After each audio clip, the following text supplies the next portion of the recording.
सो hey everyone, आप लोग का बहुत बहुत स्वागत है हमारे यूट्यूब चैनल स्टडी पॉइंट रहा में। तो गाइज आप लोगों के लिए मैं आईआरबी एनटीपीसी 2024 का जीके जीएस का प्रीवियस ईयर सेट लेकर आई हूँ गाइज। और आज का हमारा जो सेट है आईआरबी एनटीपीसी का, वो सेट हमारा 25 है, ये आपको ध्यान रखना है।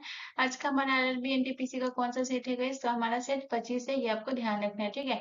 तो चलिए, जो हमारा आईआरबी एनटीपीसी 2024 की जीके जीएस के प्रीवियस ईयर सेट 25 को स्टार्ट करते हैं। लेकिन उससे पहले मैं आप सभी स्टूडेंट से यही कहती हूँ कि अपनी हर वीडियोस में कहती हूँ कि आप लोग प्लीज नोट बनाया करिए, क्योंकि इसमें मैं सारी चीजों को क्लियर आउट करूंगी। तो प्लीज गाइस, आप लोग नोट जरूर बनाया करिए। नोट आप बनाएंगे जितना शॉर्ट तरीके से, और उससे भी इम्पोर्टेंट चीज होता है रिवीजन करना। तो जितना शॉर्ट तरीके से आप नोट बनाइए और फिर रिवीजन करिए, तब बहुत कम समय में बहुत सारी चीजों को आप क्लियर आउट कर पाएंगे, जो कि आपके एग्जाम के लिए बहुत ज्यादा हेल्प होगा। तो प्लीज गाइस, आप लोग नोट जरूर बनाया करिए एंड रिवीजन किया करिए। और नोट बनाइए भी गाइस, तो जितना शॉर्ट तरीके से हो सके कोशिश करिए उतना शॉर्ट तरीके से नोट करिए। जो चीज आपको पता है आप उसका नोट नहीं बनाइए, लेकिन जो चीज आपको नहीं पता है प्लीज उसको नोट जरूर करिए। तो चलिए ऐसे आज के सेशन को स्टार्ट करते हैं। और आज का हमारा पहला प्रश्न है, क्वेश्चन नंबर 1 है गाइस। क्वेश्चन नंबर 1 हमसे कह रहा है कि तांबा और टीन को मिलाकर निम्न में से क्या बनाया जाता है। तो अगर हम तांबा को मिलाएंगे, ठीक है, ये है आपका तांबा, इसे मिलाएंगे और टीन को मिलाएंगे, तो इस दोनों को मिला करके हमारा क्या बनेगा ये आपको बताना है। तो आपके ऑप्शन बोल रहे हैं कि अगर हम तांबा और टीन को मिलाएंगे तो पीतल बनेगा। ऑप्शन बी आपसे कह रहा है कि स्टेनलेस स्टील बनेगा। या ऑप्शन सी आपसे कह रहा है कि स्टील बनेगा। या ऑप्शन डी आपसे कह रहा है कि कांसा बनेगा। तो जब भी आप तांबा और टीन को मिलाएंगे गाइस, बहुत इंपॉर्टेंट प्रश्न है गाइस, ये सारे भी आपके जितने भी है ये सारे प्रीवियस ईयर प्रश्न है गाइस, तो ये आपको ध्यान रखना है, ठीक है। तो तांबा और टीन को अगर मिलाएंगे तो क्या बनेगा गाइस, तो कांसा बनेगा। तो ऑप्शन डी हमारा करेक्ट आंसर हो जाएगा, ठीक है। तो अगर आप कांसा का अगर आप देखेंगे गाइस, तो इसका अगर आपसे पूछे कि इसका अगर कांसा के उपयोग के बारे में अगर पूछे कि इसका उपयोग जो है कहाँ कहाँ होता है, ये बताइए। तो अगर आप लोगों को पता है तो गैस कमेंट करके जरूर बताइएगा। आप बताइए कि इसका जो है उपयोग कहाँ कहाँ होता है गैस, ये आपको बताना है। तो गैस इसका जो उपयोग होता है, अगर मूर्ति वगैरह देखते होंगे कांसा का उपयोग कहाँ होता है, तो यहाँ पे आपको ध्यान रखना है, जैसे कि आपको ध्यान रखना है मूर्ति बनाने में, मूर्तियां बनाने में जो है किसका उपयोग होता है गैस, तो ये आपको ध्यान रखना है कि इसका उपयोग जो होता है, सब जो भी लिखा होगा बहुत इंपॉर्टेंट है, सबको नोट करिएगा। पहले आपको याद रखना है कि इसका उपयोग मूर्ति बनाने में किया जाता है। उसके बाद जो है सबसे इंपॉर्टेंट आपको ध्यान रखना है, सिक्के बनाने में किसका उपयोग होता है, तो ये आपको ध्यान रखना है। सिक्के बनाने में जो है ये कांसा का उपयोग होता है, और भी कोई उपकरण वगैरह जो होता है उसमें भी कांसा का उपयोग होता है, ये भी आपको ध्यान रखना है, ठीक है। अगर हम कौन सी धातु को मिलाएंगे मिलाएंगे गैस, तो ये आपको बताना है कि पीतल बनेगा। तो आपसे क्वेश्चन जैसे इस तरीके से पूछा है कि तांबा और टीन को मिलाकर क्या बनेगा, लेकिन अगर आपसे क्वेश्चन इस तरीके से भी पूछ सकता है कि कांसा का मिश्र धातु क्या है, तो ऑप्शन सेम ही होगा, तांबा और टीन को मिला करके। तो इसमें है ना, आपको ये ध्यान रखना है कि क्वेश्चन आपसे क्या पूछ रहा है, चीजों को ध्यान से देखिए और ध्यान से पढ़िए। जैसे मैंने लिखा कि तांबा और टीन को मिला के कांसा बनता है, ठीक है। लेकिन अगर आपसे क्वेश्चन पूछ होता है कांसा का मिश्र धातु, तो ये भी सेम ही चीज हो जाता है, वहां पे आपके ऑप्शन हो जाते तांबा और टीन, टीन और जस्ता, इस तरीके से ऑप्शन हो जाते। तो ऐसे आपको कंफ्यूज नहीं होना है, आप चीजों को ध्यान से पढ़िए और ध्यान से करिए, यही छोटी छोटी चीज की वजह से लोग गलती कर देते हैं, ठीक है। तो आपको इस तरीके से चीजों को ध्यान रखना है। आप बात करते हैं जैसे पीतल के बारे में बात करते हैं, पीतल में जैसे कि तांबा और जस्ता को मिलाएंगे गाइस, ये आपको ध्यान रखना है। पीतल कौन सी मिश्र धातु से बनता है, तो आपको ध्यान रखना है कि तांबा और जस्ता को मिलाएंगे तो कौन सा धातु बनेगा गाइस, तो ये आपको ध्यान रखना है। तांबा और जस्ता को मिलाने से क्या बनता है गाइस, तो ये आपको ध्यान रखना है कि अगर हम तांबा और जस्ता को मिलाएंगे तो हमारा क्या बनेगा गाइस, तो ये आपको ध्यान रखना है, पीतल बनेगा, ठीक है। बहुत इंपॉर्टेंट है, इसको ध्यान रखिएगा। अब बात करते हैं कि पीतल का अगर हम उपयोग के बारे में बात करें कि पीतल का उपयोग जो है ये कहाँ कहाँ होता है, ये आपको बताना है। तो अगर पीतल का उपयोग के बारे में भी आपको पता है तो आप कमेंट करिएगा गाइस। तो मैं आपको बता देती हूँ कि पीतल का उपयोग जो है ये कहाँ कहाँ होता है। तो सबसे पहले आपको याद रखना है कि जैसे संगीत जो वाद्य यंत्र होता है, ये आपको ध्यान रखना है। जो संगीत वाद्य यंत्र होता है ना, इसमें जो है इसका उपयोग होता है, पीतल का उपयोग होता है, ये बहुत इंपॉर्टेंट है, इसको ध्यान रखिएगा। संगीत वाद्य यंत्र में जो है ये किसका उपयोग होता है गाइस, ये आपको ध्यान रखना है, ये पीतल का उपयोग होता है। उसके बाद अगर हम बात करते हैं गाइस और किसमें होता है, तो आपको याद रखना है सजावट वगैरह जो होता है, इसमें भी पीतल का उपयोग होता है, ये भी आपको ध्यान रखना है। कोई भी सजावट वगैरह होता है, ये भी जो है पीतल का उपयोग होता है। उसके बाद आपको याद रखना है कि पाइप की जो फिटिंग होती है वो भी पीतल से होती है, ये भी आपको ध्यान रखना है। तो पाइप फिटिंग भी यहाँ पे लिख लीजिएगा गाइस, बहुत इंपॉर्टेंट है क्योंकि इसका उपयोग भी पूछता है, तो ये भी आपको ध्यान रखना है। पाइप फिटिंग, ठीक है। तो यहाँ पे इतना आपको ध्यान रखना है, ये बहुत ज्यादा इंपॉर्टेंट है, नोट कर लीजिएगा। अब बात करते हैं सबसे इम्पोर्टेंट जो है आपका स्टेनलेस स्टील। ये बहुत बार पूछा गया है, मोस्ट इम्पोर्टेंट है गाइस, ये आपको ध्यान रखना है स्टेनलेस स्टील के बारे में कि ये जो है ये कौन सी धातु को मिलाएंगे। तो गाइस ये आपको ध्यान रखना है कि स्टेनलेस स्टील बनेगा तो इसमें आपको ध्यान रखना है कि इसमें आपको क्या क्या मिलाना पड़ेगा। तो सबसे पहले आपको ध्यान रखना है लोहा को मिलाएंगे, ठीक है। आपको ध्यान रखना है कौन कौन सी धातु मिलाएंगे, तो लोहा मिलाएंगे। उसके बाद आपको याद रखना है, लोहा के बाद आपको याद रखना है कार्बन, ठीक है। लोहा मिलाएंगे, कार्बन मिलाएंगे, उसके बाद आपको याद रखना है गाइस क्रोमियम, ठीक है। लोहा, कार्बन, क्रोमियम और निकेल को मिलाएंगे ना तो हमारा कौन सा ये बनेगा गाइस, तो ये आपको ध्यान रखना है स्टेनलेस स्टील बनेगा। बहुत इंपॉर्टेंट है, ये आपको ध्यान रखना है क्रोमियम, ये बहुत ज्यादा इंपॉर्टेंट है, इसको नोट कर लीजिएगा, ठीक है। तो लोहा और कार्बन और क्रोमियम और निकेल, ये चार चीजों को मिलाएंगे तो हमारा क्या बनेगा गाइस, तो स्टेनलेस स्टील बनेगा। बहुत ज्यादा इंपॉर्टेंट है, इसको नोट कर लीजिएगा। उसके बाद हम बात करते हैं गाइस, अब आते हैं स्टील के बारे में। स्टील में कौन सी धातु मिलाएंगे, तो गाइस ये स्टील बनेगा। कौन कौन सी धातु, तो आपको याद रखना है इसमें है ना लोहा और कार्बन मिलाएंगे। तो लोहा और कार्बन मिलाएंगे तो स्टील बनेगा। लेकिन अगर आपको स्टेनलेस स्टील बनाना है गाइस तो उसमें आपका दो चीज और ऐड हो जाएगा। लोहा और कार्बन की जगह पे और क्या क्या ऐड हो जाएगा, तो लोहा और कार्बन तो ऐड होगा ही, लेकिन उसके साथ साथ आपको याद रखना है क्रोमियम भी ऐड होगा और निकेल भी होगा। ये आपको ध्यान रखना है, ठीक है। तो यहाँ से आप इतना चीजों को नोट कर लीजिएगा। अच्छा, आप लोग बता सकते हैं गाइस कि इस्पात जो होता है ये किसके मिश्रण से बनता है। इस्पात अगर में कौन सी धातु को मिलाएंगे तो इस्पात बनेगा गाइस। बहुत इंपॉर्टेंट है, अगर आप लोगों को पता है तो बताइए। तो अगर हमें इस्पात बनाना होगा, ये भी बहुत इंपॉर्टेंट है, इसको भी नोट कर लीजिएगा। हमें अगर हमें गाइस हमें इस्पात बनाना है गाइस, इसको आप ध्यान रखिएगा कि अगर हमें इस्पात बनाना है तो कौन कौन सी धातु का जो है यहाँ पे डालना पड़ेगा तो हमें इस्पात बनेगा गाइस। ये आपको ध्यान रखना है, ठीक है। तो अगर आपको इस्पात बनाना है तो इसमें कौन कौन सी धातु चाहिए गाइस, तो आपको याद रखना है इस्पात के लिए लोहा और कार्बन चाहिए, ठीक है। तो स्टील के लिए भी यही चाहिए और इस्पात के लिए भी यही चाहिए। लोहा और कार्बन ये दोनों धातु को मिलाने पे कौन सा धातु बनेगा गाइस, तो ये आपको ध्यान, कौन सा मिश्र धातु बनेगा गाइस, तो ये आपको ध्यान रखना है इस्पात बनेगा। ये आपको ध्यान रखना है, ठीक है। चलिए नेक्स्ट क्वेश्चन की तरफ। अगला क्वेश्चन हमारा क्वेश्चन नंबर 2 है गाइस। क्वेश्चन नंबर 2 हमसे कह रहा है कि फुटबॉल मैच में अंतराल की अवधि निम्न में से क्या है। तो अगर आप क्वेश्चन को ठीक से पढ़ेंगे तो यहाँ पे आपको क्या बोल रहा है कि अंतराल की अवधि आपको बताना है। तो आपके option A 10 minute, option B 12 minute, option C 30 minute या option D 15 minute. So guys अगर मैं आपको बताऊं फुटबॉल के बारे में, सबसे पहले फुटबॉल के बारे में बात करते हैं। ये जो फुटबॉल जो है ये कितने मिनट का होता है गाइस, तो ये आपको ध्यान रखना है सबसे इंपॉर्टेंट कि फुटबॉल मैच जो होता है सबसे पहले आपको ये ध्यान रखना है कि ये जो है 90 मिनट का होता है, ठीक है। फुटबॉल मैच जो है ये कितने मिनट का होता है guys? ये आपको ध्यान रखना है, ये 90 मिनट का होता है, जिसे 45 मिनट के हाफ पे बांटा जाता है। ये आपको ध्यान रखना है, इसे क्या होता है guys? 90 मिनट का होता है जिसे 45 मिनट के हाफ में बांटा जाता है, ठीक है। ये भी आपको ध्यान रखना है कि कितने हाफ में बांटा जाता है guys? तो ये आपको ध्यान रखना है कि ये 45 मिनट के हाफ में जो है ये बांटा जाता है। ये आपको ध्यान रखना है, हाफ में बांटा जाता है, ठीक है। ये भी पॉइंट आपको ध्यान रखना है। उसके बाद अगर हम बात करते हैं कि फुटबॉल मैच जो होता है ये 45 मिनट के जो हाफ में बांटा जाता है, तो हाफ टाइम ब्रेक जो होता है ये कितने का होता है। अगर आपको ध्यान रखना है कि हाफ टाइम जो ब्रेक होता है guys, ये आपको ध्यान रखना है ये 15 मिनट का होता है, ठीक है। तो हाफ टाइम जो ब्रेक होता है ये कितने मिनट का होता है guys? ये आपको ध्यान रखना है कि हाफ टाइम ब्रेक जो होता है ना ये 15 मिनट का होता है। तो यही आपको जो है अंतराल की अवधि पूछ रहा है, ठीक है। हाफ टाइम ब्रेक जो है ये कितना देर का होता है guys? तो ये आपको ध्यान रखना है कि ये 15 मिनट का होता है। और यही जो है आपसे पूछ रहा है कि इसमें जो है अंतराल की अवधि, तो इसका करेक्ट आंसर क्या हो जाएगा गाइस? ऑप्शन डी, कि इसके अंतराल की अवधि कितनी हो गई गाइस? तो ये हो गया 15 मिनट। तो ऑप्शन डी हमारा करेक्ट आंसर हो जाएगा। उसके बाद आपको याद रखना है कि जो ये फुटबॉल मैच होता है ये क्या होता है, ये एक आयताकार मैदान पे खेला जाता है। ये भी आपको ध्यान रखना है कि फुटबॉल मैच जो होता है ये क्या होता है, तो ये आपको ध्यान रखना है कि इसका मैदान का जो है आकार कैसा होता है। तो ये आपको ध्यान रखना है कि ये आयताकार मैदान पर जो है ये मैच खेला जाता है। ये भी आपको ध्यान रखना है, आयताकार मैदान पर ये मैच खेला जाता है। ये भी आपको ध्यान रखना है, ठीक है। तो ये भी पॉइंट रखना है। उसका जो है ये मैच जो है खेला जाता है, उसका आपको याद रखना है सबसे इम्पोर्टेंट कि ये इसमें जो है कितने एक एक पक्ष में जो है खिलाड़ियों की संख्या जो है ये कितनी होती है। ये भी आपसे क्वेश्चन पूछ सकते हैं, ये भी आपको ध्यान रखना है। तो इसमें अगर आपको ये याद रखना है कि एक पक्ष में जो है फुटबॉल के एक पक्ष में जो है खिलाड़ियों की संख्या कितनी होती है गाइस, तो यहाँ पे आपको याद रखना है कि एक पक्ष में जो है खिलाड़ियों की संख्या जो होती है वो कितनी होती है गाइस, तो 11 खिलाड़ियों की संख्या होती है। फुटबॉल मैच में जो है खिलाड़ियों की संख्या कितनी होती है गाइस, तो ये आपको ध्यान रखना है कि 11 जो है खिलाड़ियों की संख्या होती है। ये बहुत इंपॉर्टेंट है, ध्यान रखिएगा कि फुटबॉल मैच में खिलाड़ियों की संख्या कितनी होती है गाइस, तो ये आपको ध्यान रखना है कि खिलाड़ियों की संख्या जो होती है ये 11 होती है। ये भी आपको ध्यान रखना है, ठीक है। चलिए नेक्स्ट क्वेश्चन की तरफ। अगला क्वेश्चन हमारा क्वेश्चन नंबर 3 है गाइस। क्वेश्चन नंबर 3 कह रहा है कि भारत में कितने राज्यों की सीमा चीन से लगती है। तो आपको बताना है कि भारत में कितने राज्यों की सीमा जो है वो चीन से लगती है। तो आपके ऑप्शन है, ऑप्शन ए 4 राज्यों की सीमा, ऑप्शन बी 5 राज्यों की सीमा, ऑप्शन सी 2 राज्यों की सीमा, या ऑप्शन डी 3 राज्यों की सीमा।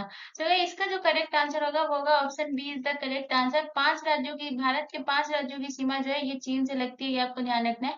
और ये 5 राज्य जो है ये कौन कौन से है, तो सबसे पहले आपको ध्यान रखना है 5 राज्य जो है ये कौन कौन से है जो चीन के साथ लगती है। तो सबसे पहले आपको ध्यान रखना है जो इसमें जो है पहला राज्य होगा वो होगा जम्मू कश्मीर। ठीक है, जम्मू कश्मीर जो है ये पहला राज्य होगा जिसके साथ आपको ध्यान रखना है कि जम्मू कश्मीर एक के 5 राज्य जो है ये चीन के साथ जो है, भारत के 5 राज्य जो है चीन के साथ सीमा लगाते गए। इस टाइप के क्वेश्चन जो है बहुत ज्यादा इंपॉर्टेंट होते हैं, तो ये आपको ध्यान रखना है। तो सबसे पहले आपको याद रखना है जम्मू कश्मीर। उसके बाद आपको याद रखना है हिमाचल प्रदेश। हिमाचल प्रदेश जो है ये किसके साथ सीमा लगाता है, ये आपको ध्यान रखना है। हिमाचल प्रदेश जो है ये चीन के साथ लगाता है, तो ये आपको ध्यान रखना है। पहला राज्य जम्मू कश्मीर। दूसरा आपको याद रखना है हिमाचल प्रदेश हो गया। तीसरा आपको कौन सा राज्य याद रखना है guys? तीसरा हो गया आपका उत्तराखंड हो गया। तीसरा आपका कौन सा हो गया guys? तीसरा आपका जो हो गया वो उत्तराखंड हो गया। चौथा आपका कौन सा राज्य हो गया guys? चौथा जो हो गया ये आपका सिक्किम हो गया। ठीक है, चौथा आपका कौन सा राज्य हो गया guys? तो ये आपको ध्यान रखना है कि चौथा आपका जो है सिक्किम हो गया। और पांचवा आपको याद रखना है, पांचवा आपका कौन सा राज्य हो गया गैस? तो पांचवा राज्य आपका हो गया अरुणाचल प्रदेश। ये 5 राज्य जो है गैस ये आपको ध्यान रखना है। 5 राज्य जो है ये किसके साथ सीमा लगाता है गैस? ये आपको ध्यान रखना है। ये 5 राज्य जो है ये चीन के साथ जो है ये सीमा लगाता है, ये भी आपको ध्यान रखना है। अगर बात करते हैं 4 राज्य, 4 राज्य जो है बहुत सारे भारत के जो है सीमा लगाते गए। तो सबसे पहले आपको ध्यान रखना है कि 4 राज्य भूटान के साथ, भूटान के साथ जो है ये कितने, भारत के कितने राज्य सीमा लगाते गए? तो ये आपको ध्यान रखना है 4 राज्य लगाते हैं, भूटान के साथ 4 राज्य लगाते हैं। तो आपको ध्यान रखना है कि भूटान जो है ये भारत के 4 राज्यों के साथ सीमा लगाता है। उसके बाद आपको याद रखना है पाकिस्तान। पाकिस्तान भी जो है गैस ये आपको ध्यान रखना है कि भारत के 4 राज्यों के साथ सीमा लगाता है, ये भी आपको ध्यान रखना है। लेकिन सारे राज्य अलग अलग है, एक ही राज्य नहीं है गैस, ये भी आपको ध्यान रखना है। ठीक है, तो भूटान जो है तो ये भारत के 4 राज्यों के साथ सीमा लगाता है। उसका जो है आपको याद रखना है पाकिस्तान जो है ये भी 4 राज्यों के साथ सीमा लगाता है। उसके बाद आपको याद रखना है कि म्यांमार, म्यांमार भी जो है गैस ये आपको ध्यान रखना है कि भारत के 4 राज्यों के साथ सीमा लगाती है। उसके बाद बात करते हैं गाइस 5 देश के, 5 राज्य के साथ जो है वो कौन कौन से, कौन सा देश है गाइस? तो ये आपको ध्यान रखना है कि जो है चीन जो है ये भारत के 5 राज्यों के साथ सीमा लगाती है, ये भी आपको ध्यान रखना है। बांग्लादेश भी जो है गाइस ये आपको ध्यान रखना है कि भारत की कितने राज्य के साथ सीमा लगाती है गाइस? तो ये आपको ध्यान रखना है कि बांग्लादेश भी भारत के 5 देश के साथ सीमा लगाती है, 5 राज्यों के साथ। उसके बाद आपको याद रखना है नेपाल, नेपाल भी जो है ये भारत के 5 राज्यों के साथ सीमा लगाती है। तो यहाँ से आपको इतना पॉइंट याद रखना गाइस, बहुत इंपॉर्टेंट है, सब नोट कर लीजिएगा। चलिए नेक्स्ट क्वेश्चन की तरफ। अगला क्वेश्चन हमारा क्वेश्चन नंबर 4 है गाइस। क्वेश्चन नंबर 4 कह रहा है कि निम्नलिखित में से जैन धर्म के संस्थापक कौन थे? तो आपको बताना है कि जैन धर्म के संस्थापक जो है ये कौन थे। तो आपके ऑप्शन है, option A Mahavir Swami, option B Parshvanath, option C Ajit Nath, या ऑप्शन डी ऋषभ देव। तो गाइस इसमें इतना ज्यादा लोग गलत करते हैं। जैन धर्म से सबसे ज्यादा इन लोगों ने महावीर स्वामी का सुने रहते हैं। तो यहाँ पे जो है जैन धर्म के संस्थापक जो है महावीर स्वामी को मान लेते हैं, जो कि ये गलत है बहुत ज्यादा। यहाँ पे हर छोटी छोटी चीज ये सब ध्यान रखना पड़ता है, क्योंकि ये जो है ये गलत है और इसमें लोग इतना ज्यादा कंफ्यूज होते हैं। इसी वजह से जो है एग्जामिनर आपको बहुत टाइम है, ये आप देखिएगा आपका कितना टाइम का ये प्रीवियस ईयर क्वेश्चन था जैन धर्म। तो वैसे ये आपको ध्यान रखना है कि जैन धर्म के संस्थापक महावीर स्वामी नहीं गए, ये आपको ध्यान रखना है कि ऋषभ देव जो है ये जो है जैन धर्म के संस्थापक है। जैन धर्म के संस्थापक कौन है गए? ऋषभ देव।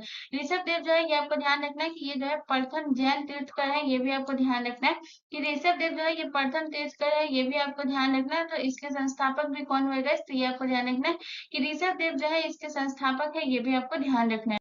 उसके बाद जो है सबसे इम्पोर्टेंट पूछा जाता है प्रतीक चिन्ह के बारे में। तो आपको बताना है कि ऋषभ देव का जो है ये तो प्रथम तीर्थकर थे, ये भी आपको ध्यान रखना है। जैन धर्म के संस्थापक थे, ये भी आपको याद रखना है। उसका बाद अगर आपसे क्वेश्चन पूछे कि इनका जो है प्रतीक चिन्ह क्या था गाइस, ये आपको ध्यान रखना है। तो इनका जो प्रतीक चिन्ह था ऋषभ देव का, जो आपके प्रथम तीर्थकर थे, इनका जो है प्रतीक चिन्ह था वो था सांड। ठीक है, ये भी आपको ध्यान रखना है कि इनका प्रतीक चिन्ह क्या था गाइस। तो ये आपको ध्यान रखना है कि इनका प्रतीक चिन्ह जो था वो सांड था, ये आपको ध्यान रखना है। आप बात करते हैं महावीर स्वामी। महावीर स्वामी गाइस ये आपको ध्यान रखना है सबसे इम्पोर्टेंट कि ये आपके 24वें तीर्थकर थे, ये आपको ध्यान रखना है। ये जो है महावीर स्वामी जो है ये क्या थे गाइस, तो ये आपको ध्यान रखना है कि ये 24वें जैन तीर्थंकर थे, ये आपको ध्यान रखना है। उसके बाद गाइस सबसे इंपॉर्टेंट पॉइंट आपको ये याद रखना है कि इनका जो है प्रतीक चिन्ह क्या था गाइस, तो ये आपको ध्यान रखना है कि इनका अगर आपसे पूछे कि महावीर स्वामी का जो है प्रतीक चिन्ह पूछता ही है गाइस, ये आपको ध्यान रखना है। तो महावीर स्वामी का जो प्रतीक चिन्ह था गाइस वो क्या था गाइस, ये आपको बताना है। तो अगर आपको पता है तो आप मुझे कमेंट करके जरूर बताइए। तो आपको ध्यान रखना है कि इनका जो प्रतीक चिन्ह था गाइस सिंह था, ठीक है। इनका प्रतीक चिन्ह क्या था गाइस, ये आपको ध्यान रखना है। सी जो है इनका प्रतीक चिन्ह था, ये भी आपको ध्यान रखना है, ठीक है। उसके बाद बात करते हैं गाइस पार्श्वनाथ। पार्श्वनाथ जो थे गाइस ये आपको ध्यान रखना है, ये जैन धर्म के 23वें तीर्थंकर थे, ये आपको ध्यान रखना है। जैन धर्म के 23वें तीर्थंकर कौन थे गाइस, ये आपको ध्यान रखना है, पार्श्वनाथ। पार्श्वनाथ जो थे ये जैन धर्म के 23वें तीर्थंकर थे, ये आपको ध्यान रखना है। उसके बाद इनके प्रतीक चिन्ह की बात करेंगे कि बताइए कि जैन धर्म के जो है प्रतीक चिन्ह क्या थे गाइस, ये आपको बताना है। तो आपको याद रखना है कि पार्श्वनाथ जो है जो कि 23वें तीर्थंकर थे, इनका जो प्रतीक चिन्ह था गाइस, इनका प्रतीक चिन्ह क्या था, तो इनका प्रतीक चिन्ह था सर्प, ठीक है। ये आपको ध्यान रखना है। इनका प्रतीक चिन्ह क्या था गाइस, तो ये आपको ध्यान रखना है, सर्प इनका प्रतीक चिन्ह था, ये भी आपको ध्यान रखना है। उसके बाद आप बात करते हैं अजीतनाथ, जिसे आदिनाथ के नाम से भी जाना जाता था गाइस, ये आपको ध्यान रखना है। तो ये जो है ये आपको ध्यान रखना है कि जैन धर्म के जो है ये कैवें तीर्थंकर थे गाइस, तो ये आपको ध्यान रखना है। ऋषभ देव पहले तीर्थंकर थे और दूसरे तीर्थंकर जो थे वो कौन थे गाइस, तो ये आपको ध्यान रखना है कि दूसरे तीर्थंकर जो थे क्या अजीतनाथ, कहीं कहीं पे आदिनाथ भी होगा, तो आप कंफ्यूज नहीं होइएगा, ध्यान रखिएगा। ये आपको ध्यान रखना है कि जैन धर्म के दूसरे तीर्थंकर जो थे वो कौन थे गाइस, तो ये आपको ध्यान रखना है कि जैन धर्म के दूसरे तीर्थंकर जो थे वो कौन थे गाइस, ये आपको ध्यान रखना है, अजीतनाथ, ठीक है। इसको नोट कर लीजिएगा, बहुत इंपॉर्टेंट, यहाँ पे जितना भी पॉइंट लिखाई है सब बहुत इंपॉर्टेंट है, तो याद रखिएगा कि अजीतनाथ या फिर आदिनाथ जैन धर्म के दूसरे तीर्थंकर थे। उसके बाद बात करते हैं इनके प्रतीक चिन्ह के बारे में गाइस, तो इनका जो प्रतीक चिन्ह था हाथी, इनका प्रतीक चिन्ह था, ये भी आपको ध्यान रखना है, बहुत इंपॉर्टेंट है, याद रखिएगा। हाथी, ये पहले तीर्थंकर, दूसरे तीर्थंकर, 23वें तीर्थंकर और 24वें तीर्थंकर, बहुत पूछा जाता है गाइस, ये चारों बहुत इंपॉर्टेंट है, याद रखिएगा, ठीक है। चलिए नेक्स्ट क्वेश्चन की तरफ। अगला क्वेश्चन हमारा क्वेश्चन नंबर 5 है गाइस। क्वेश्चन नंबर 5 कह रहा है कि काली मिट्टी इनमें से किस फसल के लिए सही नहीं है। तो आपको बताना है कि काली मिट्टी जो है इनमें से कौन सी फसल के लिए जो है ये सही नहीं है। तो आपके ऑप्शन है, ऑप्शन ए कपास की फसल के लिए, ऑप्शन बी गेहूं की फसल के लिए, ऑप्शन सी मूंगफली के लिए, या ऑप्शन डी गन्ना के लिए। तो गाइस इसका जो करेक्ट आंसर होगा वो होगा option B is the correct answer.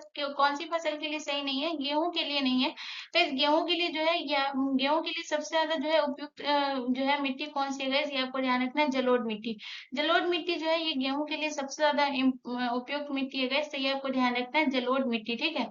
ये आपको ध्यान रखना है, ठीक है। उसके बाद बात करते हैं गाइस, आप गेहूं ले लीजिए या फिर अगर आप धान भी ले लीजिए, धान के लिए सबसे ज्यादा उपयुक्त मिट्टी होती है जलोढ़, ये आपको ध्यान रखना है, ये बहुत ज्यादा इंपॉर्टेंट है, याद रखिएगा, ठीक है। उसके बाद अगर बात करते हैं काली मिट्टी, ये सबसे ज्यादा जो उपयुक्त होती है काली मिट्टी, ये किसके लिए होती है भाई, कपास के लिए। कपास के लिए जो है ना सबसे ज्यादा उपयुक्त मिट्टी होती है।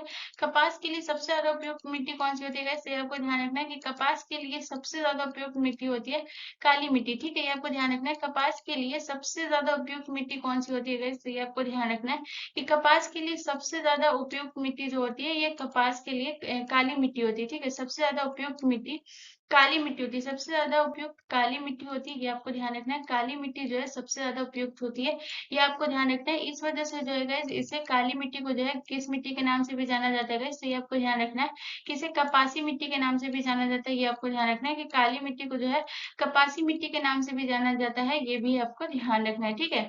कपासी मिट्टी भी कहते हैं, ये भी आपको ध्यान रखना है, बहुत इंपॉर्टेंट, जितना भी लिखा रही हूँ सब बहुत इंपॉर्टेंट है, याद रखिएगा, ठीक है। कपासी मिट्टी भी कहते हैं। उसके बाद गाइस आपको काली मिट्टी से याद रखना है कि सबसे ज्यादा जो है ये कहाँ पाई जाती है गाइस, तो ये आपको ध्यान रखना है कि काली मिट्टी जो है सबसे ज्यादा कहाँ पाई जाती है गाइस, ये आपको ध्यान रखना है। तो काली मिट्टी जो है सबसे ज्यादा जो है महाराष्ट्र में पाई जाती है, ये आपको ध्यान रखना है। काली मिट्टी सबसे ज्यादा कहाँ पाई जाती है गाइस, तो सबसे ज्यादा ये महाराष्ट्र में पाई जाती है, ये भी आपको ध्यान रखना है। सबसे ज्यादा कहाँ पाई जाती है गाइस, ये आपको ध्यान रखना है कि महाराष्ट्र में काली मिट्टी सबसे ज्यादा पाई जाती है, ये भी आपको ध्यान रखना है। अगर आपको पूछे कि काली मिट्टी पे जो है कौन कौन सी फसल के लिए काली मिट्टी सबसे ज्यादा उपयुक्त है, ये भी अगर क्वेश्चन आपसे पूछता है तो आपको ध्यान रखना है कि काली मिट्टी के लिए जो है सबसे ज्यादा कौन कौन सी फसल उपयुक्त है, ये भी आपको ध्यान रखना है। तो इसमें आपको याद रखना है काली मिट्टी के लिए सबसे पहले आपको याद रखना है सोयाबीन। सोयाबीन के लिए जो है काली मिट्टी सबसे ज्यादा उपयुक्त होती है, ये भी आपको ध्यान रखना है। सोयाबीन जो है काली मिट्टी के लिए सबसे ज्यादा उपयुक्त होती है, काली मिट्टी जो है उपयुक्त होती है, तो सोयाबीन की फसल जो है काली मिट्टी के लिए उपयुक्त होती है। उसके बाद आपको याद रखना है बाजरा की फसल जो है ये भी आपको काली मिट्टी पे होती है, आपको ध्यान रखना है बाजरा की फसल। उसके बाद आपको याद रखना रखना है गाइस, ज्वार की फसल ये सब जो है ये काली मिट्टी पे जो है बहुत ज्यादा अच्छी उपयुक्त मानी जाती है, काली मिट्टी इस सब फसल के लिए, ये भी आपको ध्यान रखना है। ठीक है, चलिए नेक्स्ट क्वेश्चन की तरफ। अगला क्वेश्चन हमारा क्वेश्चन नंबर 6 है गाइस। क्वेश्चन नंबर 6 कह रहा है कि प्रयोगशाला में सर्वप्रथम डीएनए का संश्लेषण किसने किया था। तो आपको बताना है कि सर्वप्रथम डीएनए का संश्लेषण जो है ये किसने किया था। तो आपके ऑप्शन है, ऑप्शन ए खुराना ने, ऑप्शन बी मिलर ने, ऑप्शन सी डी ब्रिज ने, या ऑप्शन डी केल्विन ने। सो गाइस इसका जो करेक्ट आंसर होगा वो होगा option D, option A is the correct answer. Khurana ने जो है ये सर्वप्रथम डीएनए का संश्लेषण किया था। अगर खुराना का जो है पूरा नाम क्या है गाइस, ये भी आपको ध्यान रखना है। तो इनका जो पूरा नाम है वो हरगोविंद खुराना। ठीक है, ये भी आपको ध्यान रखना है कि इनका जो है पूरा नाम क्या है गाइस। तो ये आपको ध्यान रखना है कि हरगोविंद जो है इसका, इनका जो है गोविंद, हरगोविंद जो है गाइस ये आपको ध्यान रखना है। हरगोविंद जो है इनका पूरा नाम है, ये आपको ध्यान रखना है, बहुत इंपॉर्टेंट है, याद रखिएगा हरगोविंद। ठीक है, इनका जो है हरगोविंद खुराना जो है इनका पूरा नाम है, ये आपको ध्यान रखना है। उसका जो है इन्होंने सर्वप्रथम डीएनए का संश्लेषण किया था, ये भी आपको ध्यान रखना है। और जब इन्होंने डीएनए का संश्लेषण किया था गाइस, ये भी आपको ध्यान रखना है। तो इन्हें 1972 में जो है गाइस, ये आपको ध्यान रखना है कि 1972 में जो है इन्हें नोबेल पुरस्कार भी दिया गया था डीएनए के संश्लेषण के लिए। 1972 में था क्या था गाइस, ये आपको ध्यान रखना है। तो इन्हें जो है नोबेल पुरस्कार से भी सम्मानित किया गया था गाइस, बहुत इंपॉर्टेंट है, याद रखिएगा। इन्हें नोबेल पुरस्कार से जो है सम्मानित किया गया था गाइस 1972 में, ये भी आपको ध्यान रखना है। 1972 में जो है इन्हें नोबेल पुरस्कार से सम्मानित किया गया, ये भी आपको नोट करना है। उसका जो है सबसे इम्पोर्टेंट आपको बता दूं कि यहाँ पे जो है ये जो डीएनए होते हैं, ये डीएनए जो है ये किस चीज से बंधे होते हैं गाइस। तो ये आपको ध्यान रखना है कि डीएनए जो बंधे होते हैं ये किस चीज से बने होते हैं गाइस। तो ये आपको ध्यान रखना है कि डीएनए जो बने होते हैं ये हाइड्रोजन बॉन्ड से बंधे होते हैं, इसकी स्ट्रेंथ। तो ये आपको ध्यान रखना है। यहाँ पे मैं लिख देती हूँ, इस पॉइंट को याद रखिएगा कि डीएनए जो है ये किससे बंधे होते हैं गाइस। तो ये आपको ध्यान रखना है कि डीएनए जो है हाइड्रोजन हाइड्रोजन बॉन्ड से जो है क्या होता है गाइस, ये आपको ध्यान रखना है। हाइड्रोजन बॉन्ड से डीएनए के जो है दो स्ट्रैंड बने होते हैं, ये आपको ध्यान रखना है। हाइड्रोजन बॉन्ड से डीएनए के दो स्ट्रैंड्स जो है ये बंधे होते हैं, ये आपको ध्यान रखना है। दो स्ट्रैंड जो है ये बंधे होते हैं। ठीक है, दो स्ट्रैंड्स जो है ये गाइस ये आपको ध्यान रखना है। डीएनए के जो दो स्ट्रैंड होते हैं गाइस, ये आपको दिख रहा होगा। डीएनए के जो दो स्ट्रैंड होते हैं, यहाँ पे आप पिक्चर में देख सकते हैं, ये जो दो स्ट्रैंड होते हैं गाइस, ये किससे बंधे होते हैं गाइस। तो ये आपको ध्यान रखना है कि ये हाइड्रोजन बॉन्ड से जो है ये बंधे होते हैं, ये भी आपको ध्यान रखना है। हाइड्रोजन बॉन्ड से क्या होते हैं गैस, तो ये आपको ध्यान रखना है कि हाइड्रोजन बॉन्ड से गैस ये बंधे होते हैं, ये भी बहुत इंपॉर्टेंट है।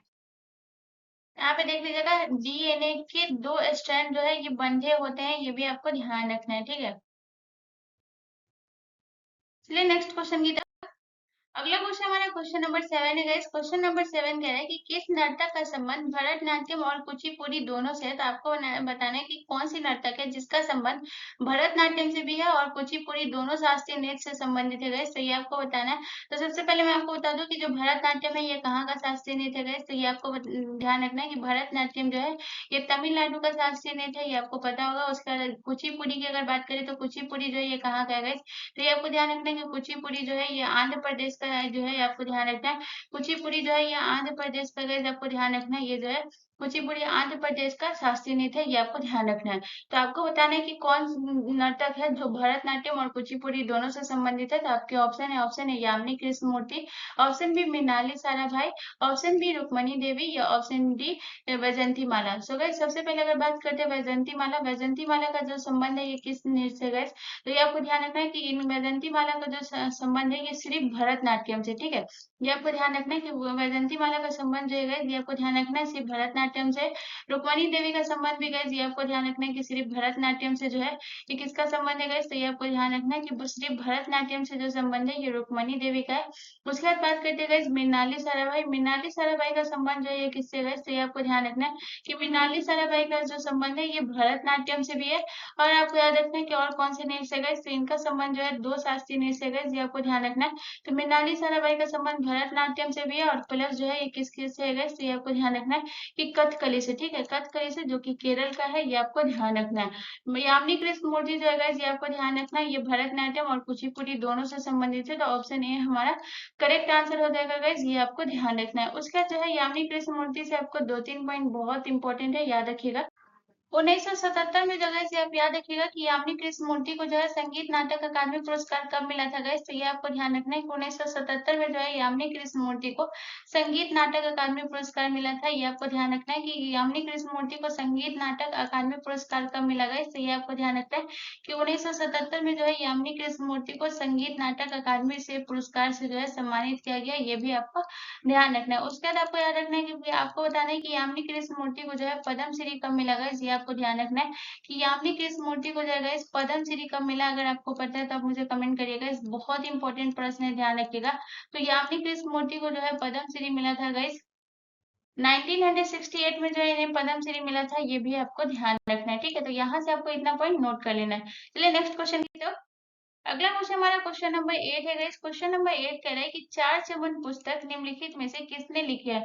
ये भी बहुत इंपॉर्टेंट है गाइस। आप बताइए कि चार चमन पुस्तक जो है ये किसने लिखी है। तो आपके ऑप्शन है चंद्रभान ब्राह्मण ने, ऑप्शन बी गुलबदन बेगम ने, ऑप्शन सी मोहम्मद वारिस ने, या ऑप्शन डी अबुल दाजल ने। सो गाइस इसका जो करेक्ट आंसर होगा वो होगा option A is the correct answer. Chandrabhan ब्राह्मण जो है ये किसने लिखी थी। तो गाइस चंद्रभान ब्राह्मण जो है ये कौन सी पुस्तक लिखी थी गाइस, तो चार चमन पुस्तक के लेखक कौन है गाइस, तो ये आपको ध्यान रखना है कि चंद्रभान ब्राह्मण। हम बात करते हैं कि चार चमन पुस्तक जो है गाइस ये आपको ध्यान रखना है कि चंद्रभान ब्राह्मण ने जो है ये किसके शासनकाल में लिखा था गाइस, तो ये आपको ध्यान रखना है कि इन्होंने जो पुस्तक लिखी थी गाइस ये आपको ध्यान रखना है कि इन्होंने किसके का शासनकाल में लिखी थी गाइस, तो ये आपको ध्यान रखना है कि इन्होंने शाहजहां के शासनकाल में लिखा था। ये आपको ध्यान रखना है कि इन्होंने किसके शासनकाल में लिखा था गाइस, तो ये आपको ध्यान रखना है कि शाहजहां के शासनकाल में जो है इन्होंने ये पुस्तक लिखा था। ये भी आपको ध्यान रखना है शाहजहां के काल में लिखा गया था ये पुस्तक। ये आपको ध्यान रखना है जो कि किसने लिखा था, चंद्रभान ब्राह्मण ने। इसमें जो है किस चीज का वर्णन किया गया है चार चमन पुस्तक में, तो ये भी आपको ध्यान रखना है। इसमें जो किया गया है मुगल कुलीनता का वर्णन किया गया है। ये भी आपको ध्यान रखना है। चार चमन पुस्तक में जो है ये किसका वर्णन किया गया है, तो ये आपको ध्यान रखना है कि मुगल कुलीनता का जो है ये वर्णन किया गया है। ये भी आपको ध्यान रखना है मुगल कुलीनता का वर्णन जो है कि कौन सी पुस्तक में किया गया है, तो ये आपको ध्यान रखना है कि मुगल कुलीनता का वर्णन जो किया गया है ये किया गया है चार चमन पुस्तक में, जिसे जो है चंद्रभान ब्राह्मण ने लिखा है। ये आपको ध्यान रखना है, ठीक है। उसके बाद अगर बात करते हैं जो है शाहजहां का शासनकाल कब से कब तक था गाइस, तो ये आपको ध्यान रखना है। ये भी बहुत इंपॉर्टेंट है, याद रखिएगा। तो शाहजहां का शासनकाल था 1628 से लेकर के 1628 से लेकर के इनका शासनकाल कब तक था गाइस, तो 1658 तक जो इसका शासनकाल था। ये भी आपको ध्यान रखना है। शासनकाल किसका कब तक था गाइस, शाहजहां का। तो ये आपको ध्यान रखना है कि 1628 से लेकर 1658 तक जो है शासनकाल था किसका था गाइस, तो ये भी आपको ध्यान रखना है शाहजहां का, ठीक है। यहाँ पे ये भी लिख देती हूँ किसका शासनकाल था गाइस, तो ये आपको याद रखना है शाहजहां का। चलिए नेक्स्ट क्वेश्चन की तरफ। अगला क्वेश्चन हमारा क्वेश्चन नंबर 9 है गाइस। क्वेश्चन नंबर 9 हमसे कह रहा है कि इनमें से किस वेद में यज्ञ संबंधी विधि विधानों का वर्णन मिलता है। तो आपको बताना है कि यज्ञ संबंधी विधि विधानों का वर्णन जो है किस वेद में मिलता है। तो आपके ऑप्शन है यजुर्वेद में, ऑप्शन बी ऋग्वेद में, ऑप्शन सी अथर्ववेद में, या ऑप्शन डी सामवेद में। सो गाइस इसका जो करेक्ट आंसर होगा वो होगा option A is the correct answer. Yajurveda में जो है guys, ये आपको ध्यान रखना है कि यज्ञ संबंधी विधि विधानों का वर्णन पता चलता है।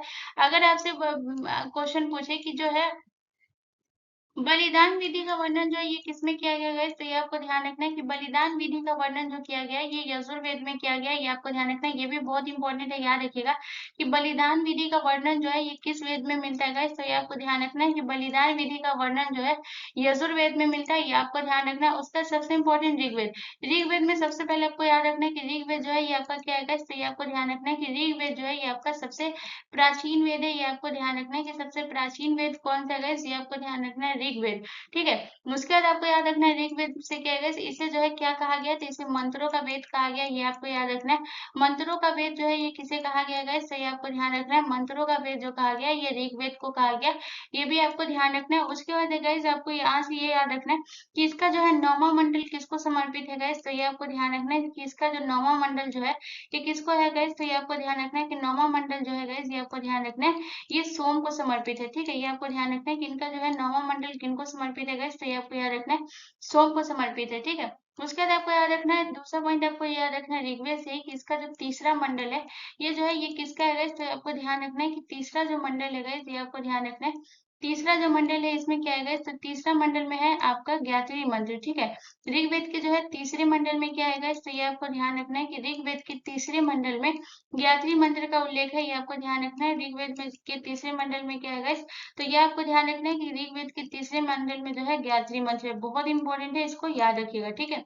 और ये जो है सबसे प्राचीन है, ये आपको ध्यान रखना है, गायत्री मंत्र है, ये भी आपको ध्यान रखना, और ये सबसे प्राचीन वेद है।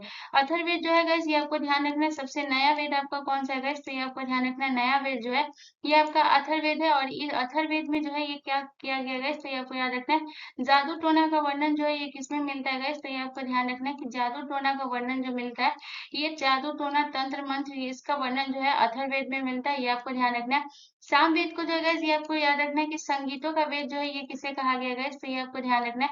संगीतों का वेद जो कहा गया सामवेद को कहा गया, ये आपको ध्यान रखना है। संगीतों का वेद किसे कहा गया, सामवेद को। चलिए नेक्स्ट क्वेश्चन की तरफ।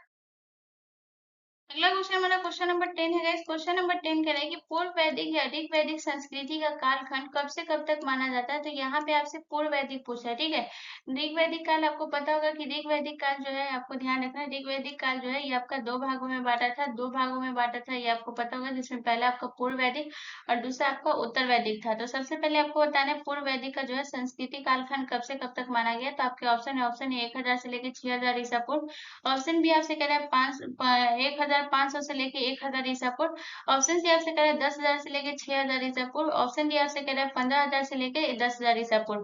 तो गाइस इसका जो करेक्ट आंसर होगा गाइस वो होगा option B is the correct answer. पूर्व वैदिक काल का जो है कालखंड कब से कब तक माना गया, तो 1500 से लेकर 1000 ईसा पूर्व जो है ये पूर्व वैदिक का है, ये आपको ध्यान रखना है कि 1500 से लेके ये क्या है गाइस, तो ये आपको ध्यान रखना है, ये पूर्व वैदिक का कालखंड है, ठीक है। ये भी आपको ध्यान रखना है कि ये क्या है गाइस, तो ये जो है ये आपका पूर्व वैदिक का कालखंड है, ये आपको ध्यान ध्यान रखना है। उसके बाद अगर बात करते हैं उत्तर वैदिक का कालखंड जो है ये क्या है गाइस, तो ये आपको ध्यान रखना है कि उत्तर वैदिक का कालखंड जो है गाइस ये आपको ध्यान रखना है 1000 से लेकर 600 ईसा पूर्व, ठीक है। ये आपको ध्यान रखना है कि उत्तर वैदिक का कालखंड जो है उत्तर वैदिक का कालखंड ये कब से कब तक है गाइस, तो ये आपको ध्यान रखना है कि उत्तर वैदिक का कालखंड जो है ये 1000 से लेके 600 ईसा पूर्व जो है ये उत्तर वैदिक का कालखंड है, ये आपको ध्यान रखना है। चलिए नेक्स्ट क्वेश्चन की तरफ। अगला क्वेश्चन हमारा क्वेश्चन नंबर 11 है गाइस। क्वेश्चन नंबर 11 कह रहा है कि वेदों को अपौरुषेय क्यों कहा गया, तो आपको बताना है कि वेदों को जो है अपौरुषेय क्यों कहा गया। तो आपके ऑप्शन है, ऑप्शन ए क्योंकि वेदों की रचना ऋषियों के द्वारा की गई है, ऑप्शन बी आपसे कह रहा है क्योंकि वेदों की रचना देवताओं द्वारा की गई है, ऑप्शन सी आपसे कह रहा है क्योंकि वेदों की रचना पुरुषों के द्वारा की गई है, या ऑप्शन डी आपसे कह रहा है इनमें से कोई नहीं। तो गाइस इसका जो करेक्ट आंसर होगा वो होगा option B is the correct answer. वेदों को जो है अप्रोच्य क्यों कहा गया है, क्योंकि इसकी जो रचना की गई है वो किसके द्वारा की गई है, तो वेदों की रचना जो है ये मोस्ट इंपोर्टेंट है, याद रखिएगा। वेदों की रचना जो है ये किसके द्वारा किया गया है, तो वेदों की रचना जो है देवताओं के द्वारा किया गया है, ये आपको ध्यान रखना है, ठीक है। चलिए नेक्स्ट क्वेश्चन की तरफ। अगला क्वेश्चन हमारा क्वेश्चन नंबर 12 है गाइस। क्वेश्चन नंबर 12 कह रहा है कि इनमें से किसने अनुवर्त सिद्धांत का प्रतिपादन किया था, तो आपको बताना है कि अनुवर्त सिद्धांत का प्रतिपादन जो है ये किसने किया है, तो आपके ऑप्शन है, ऑप्शन ए महायान बौद्ध संप्रदाय ने, ऑप्शन बी जैन धर्म ने, ऑप्शन सी लोकायत शाखा ने, या ऑप्शन डी हीनयान बौद्ध संप्रदाय ने।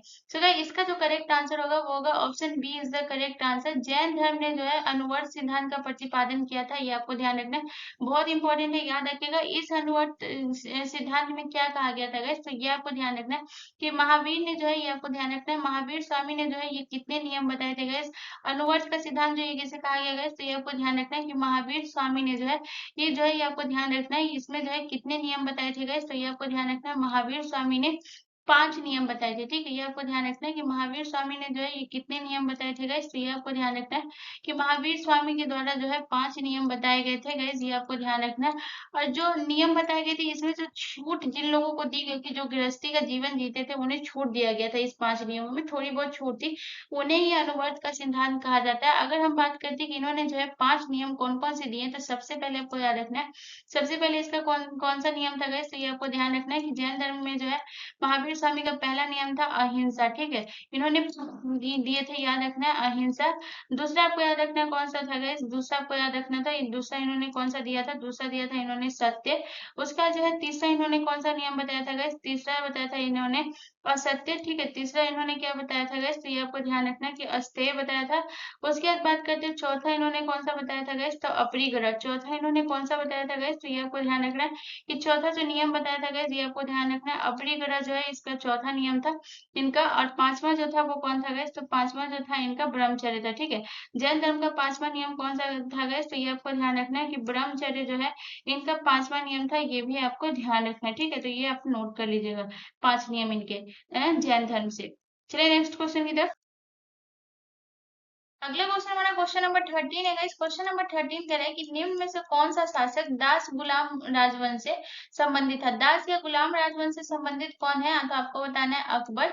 ऑप्शन बी आपसे कह रहा है इल्तुतमिश, ऑप्शन सी आपसे कह रहा है शाहजहां, या ऑप्शन डी कह रहा है हुमायूं। तो अगर आप ध्यान से देखेंगे तो इसका करेक्ट आंसर ऑप्शन बी हो जाएगा, क्योंकि दिल्ली सल्तनत में जो है ये आपके इल्तुतमिश जो है ये किस सल्तनत के शासक थे गाइस, ये आपको ध्यान रखना है। इल्तुतमिश जो है गाइस ये आपको ध्यान रखना है दिल्ली सल्तनत की गुलाम राजवंश से जो संबंधित है वो कौन है गाइस, तो ये आपको ध्यान रखना है कि दिल्ली सल्तनत में जो सबसे पहले शासन किया था वो किसने किया था गाइस, तो ये आपको ध्यान रखना है दिल्ली सल्तनत में जो सबसे पहले शासन किया था वो गुलाम वंश ने किया था। लेकिन अगर जो अकबर हो गया, शाहजहां हो गया और हुमायूं, ठीक है, ये तीनों जो है ये कौन से वंश से संबंधित है गाइस, तो ये आपको ध्यान रखना है ये तीनों जो है ये मुगल वंश से संबंधित है।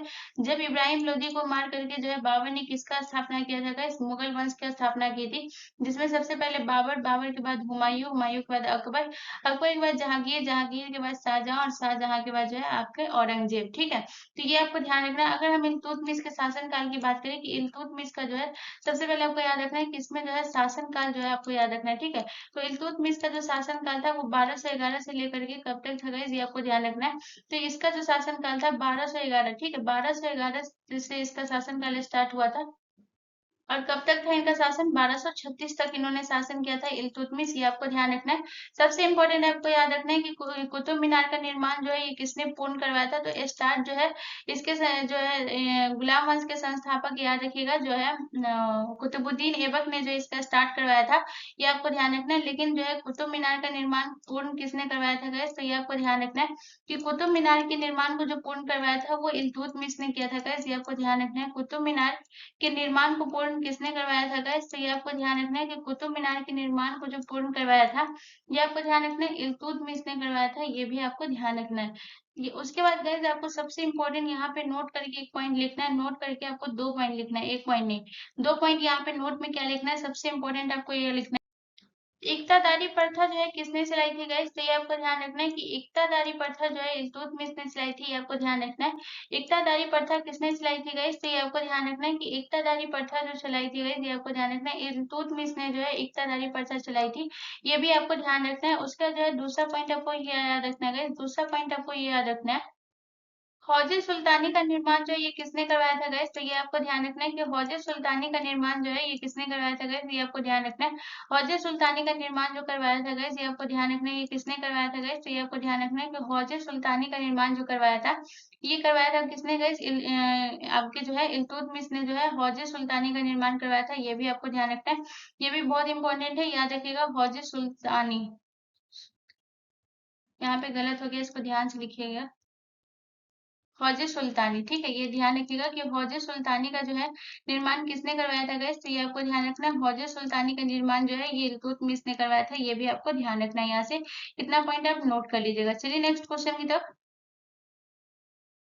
अगला क्वेश्चन हमारा क्वेश्चन नंबर 14 है गाइस। क्वेश्चन नंबर 14 कह रहा है कि इनमें से किस नदी पर रंजीत सागर बांध स्थित है, तो आपको बताना है कि कौन सी नदी है जिसपे रंजीत सागर बांध स्थित है। तो आपके ऑप्शन है, ऑप्शन ए सोन नदी पर, ऑप्शन बी रावी नदी पर, ऑप्शन सी चंबल नदी पर, या ऑप्शन डी महानदी पर। सो गाइस इसका जो करेक्ट आंसर होगा वो होगा option B is the correct answer. Ravi नदी पर आपके रंजीत सागर बांध है, ये आपको ध्यान रखना है। अगर बात करते हैं रावी नदी जो है ये कहाँ है गाइस, तो ये आपको ध्यान रखना है ये पंजाब में। अगर राज्य आपसे पूछे तो याद रखिएगा कि पंजाब है। उसके बाद अगर सोन नदी की बात करेगा, सोन नदी पे आपका कौन सा बांध है ये आपको ध्यान रखना है। तो बाण सागर बांध जो है ये आपका किस नदी पे गया, तो ये आपको ध्यान रखना है कि बाण सागर बांध जो है ये आपका सोन नदी पे। अगर बात करते हैं कि बाण सागर बांध जो है ये किस नदी पे गए, तो ये आपको ध्यान रखना है कि बाण सागर बांध जो है ये आपका सोन नदी पे। अगर आपसे राज्य पूछे गए तो ये आपको ध्यान रखना है कि ये किस राज्य में गए, तो ये आपको ध्यान रखना है कि ये जो है ये मध्य प्रदेश में। ये आपको ध्यान रखना है कि ये बाण सागर बांध जो है ये किस में गए, तो ये आपको ध्यान रखना है किस राज्य में। तो ये आपको ध्यान रखना है कि बाणसागर बांध जो है ये मध्य प्रदेश राज्य में है, ये भी आपको ध्यान नोट कर लेना है, ठीक है। मध्य प्रदेश राज्य में है, ये भी आपको ध्यान रखना है। मध्य प्रदेश राज्य में है, ठीक है, मध्य प्रदेश के राज्य में है, ये भी आपको नोट कर लेना। मध्य राज्य, राज्य आपको बहुत इंपॉर्टेंट है, याद रखिएगा कि यहाँ पे जो है कोई भी बांध हो इससे पहले राज्य पूछता है, नदी पूछता है, ये आपको ध्यान रखना है। बांध, ये 3 पॉइंट जो है ये आपको नोट कर लेना है, ठीक है। उसके बाद अगर बात करते हैं चंबल नदी पर, चंबल नदी पर कौन सा बांध है guys?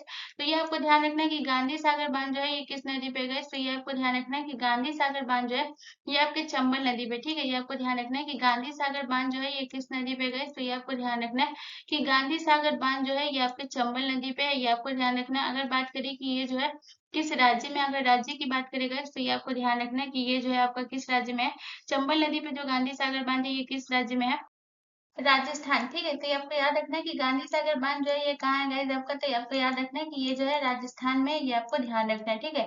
उसके बाद बात करते हैं महानदी, महानदी पे कौन सा बांध है गाइस, तो ये आपको ध्यान रखना है कि हीराकुंड, हीराकुंड बांध जो है ये किस पे गाइस, तो ये आपको ध्यान रखना है कि हीराकुंड बांध जो है ये किस नदी पे गाइस, तो ये आपको ध्यान रखना है कि हीराकुंड बांध जो है ये आपके महानदी पे है, ये आपको ध्यान रखना है। उसके बाद बात करते हैं गाइस कि हीराकुंड बांध जो है ये किस राज्य में गाइस, तो ये आपको याद रखना है कि हीराकुंड बांध जो है ये आपके उड़ीसा में है, ये आपको ध्यान रखना है। हीराकुंड बांध किस राज्य में है, तो ये आपको ध्यान रखना है उड़ीसा में। चलिए नेक्स्ट क्वेश्चन की तरफ। अगला क्वेश्चन हमारा क्वेश्चन नंबर 15 है। इस क्वेश्चन नंबर 15 कह रहा है कि किस विटामिन की कमी से मांसपेशियों में दर्द होती है। तो आपको बताना है कि कौन सी विटामिन की कमी के कारण मांसपेशियों में दर्द होती है। तो आपके ऑप्शन है vitamin B, option B vitamin D, option C vitamin C, या option D vitamin A. So इसका जो करेक्ट आंसर होगा वो होगा option B is the correct answer. Vitamin D की कमी के कारण जो है मांसपेशियों में दर्द होती है, ये आपको ध्यान रखना है। विटामिन बी की कमी के कारण जो है कौन सी रोग होती है guys? तो ये आपको ध्यान रखना है कि विटामिन बी की कमी के कारण जो है एनीमिया रोग होती है, ये आपको ध्यान रखना है। विटामिन बी की कमी के कारण कौन सी रोग होती है गाइस? तो एनीमिया रोग जो है ये विटामिन बी की कमी से होती है, ये आपको ध्यान रखना है। विटामिन सी की कमी से जो है कौन सा रोग होता है गाइस? तो ये आपको ध्यान रखना है मसूड़ों से खून आना, विटामिन सी की कमी के कारण होता है, ये आपको ध्यान रखना है। मसूड़ों से खून आना, ये जो है ये किसकी कमी के कारण होता है गाइस? तो ये आपको ध्यान रखना है कि मसूड़ों से खून आना विटामिन सी की कमी के कारण होता है, ये भी आपको ध्यान रखना है। मसूड़ों से खून आना किस विटामिन की कमी के कारण होता है? तो मसूड़ों से खून आना विटामिन सी की कमी के कारण होता है। उसके बाद अगर बात करें रतौंधी, रतौंधी जो है ये किस विटामिन की कमी के कारण होता है गाइस? तो ये आपको ध्यान रखना है विटामिन ए की कमी के कारण जो है रतौंधी होता है, ये आपको ध्यान रखना है। विटामिन डी से जो है मांसपेशियों में दर्द होता है, हड्डी में दर्द होता है, ये सब जो है याद रखिएगा। हड्डी में दर्द होना ये सब जो है ये किसकी कमी के कारण होता है गाइस? तो ये आपको ध्यान रखना है।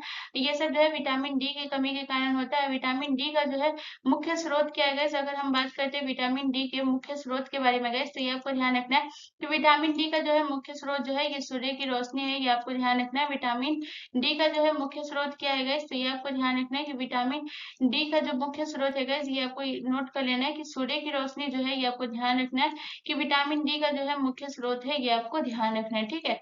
चलिए नेक्स्ट क्वेश्चन की तरफ। अगला क्वेश्चन हमारा क्वेश्चन नंबर 16 है गाइस। क्वेश्चन नंबर 16 कह रहा है कि निम्नलिखित में से चंद्रगुप्त मौर्य का पुत्र कौन था।